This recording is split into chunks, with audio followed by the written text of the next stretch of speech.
गांव के बाहरी हिस्से में एक पुराना खंडहर नुमा घर खड़ा था।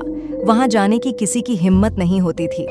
गांव वाले कहते थे कि उस घर में एक भयानक साया बसता है। रात को वहां से अजीबोगरीब आवाजें आती थीं और चीखें सुनाई देती थीं। एक रात राजू और उसकी दोस्त पायल ने उस घर की सच्चाई जानने की ठान ली। वे दोनों धीमे कदमों से घर की ओर बढ़े। दरवाजे के पास पहुंचकर उन्होंने देखा कि दरवाजा खुद ब खुद खुल गया।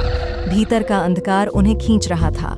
भीतर घुसते ही उन्होंने देखा कि घर में चारों ओर धूल जमी हुई थी और फर्नीचर टूटा फूटा पड़ा था। उनकी सांसें तेज हो रही थीं और दिल धड़क रहा था। अचानक पायल ने एक पुराना शीशा देखा जो दीवार पर लटका हुआ था। शीशे पर धूल की मोटी परत छड़ी हुई थी, लेकिन फिर भी उसमें कुछ चमक रहा था। राजू ने हिम्मत जुटाकर शीशे को साफ करना शुरू किया। जैसे ही उसने शीशे पर हाथ फेरा, एक ठंडी हवा का झोंका आया और पूरे घर में गूंज उठी एक भयानक हंसी।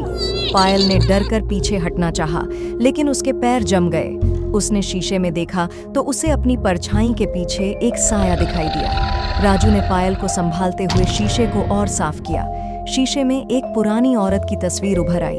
उसकी आंखें इतनी गहरी और भयानक थीं कि उन्हें देखकर लगता था जैसे वह सीधा आत्मा को चीर कर देख रही हो। अचानक वह औरत शीशे से बाहर निकल आई और उनकी ओर बढ़ने लगी। राजू और पायल दोनों ने दरवाजे की ओर भागना शुरू किया, लेकिन दरवाजा बंद हो चुका था। उनके चारों ओर अंधेरा बढ़ता जा रहा था और वह औरत उनके करीब आती जा रही थी। तभी पायल की नज़र एक पुराने किताब पर पड़ी जो वहां एक मेज पर रखी थी। उसने किताब उठाई और उसमें लिखा मंत्र जोर जोर से पढ़ने लगी। औरत की चीखें बढ़ने लगीं और वह हवा में घुलने लगी। शीशा टूट गया और उसके टुकड़े चारों ओर बिखर गए। राजू और पायल ने देखा कि दरवाजा फिर से खुल चुका था। वे दोनों तेजी से बाहर निकले और पीछे मुड़कर देखा तो घर एक भयानक धुएं के गुब्बार में बदल चुका था। गांव वापस पहुंचकर उन्होंने सबको इस घटना के बारे में बताया, लेकिन किसी ने भी उनकी बातों पर विश्वास नहीं किया। पर राजू और पायल जानते थे कि उन्होंने उस रात कुछ भयानक देखा था।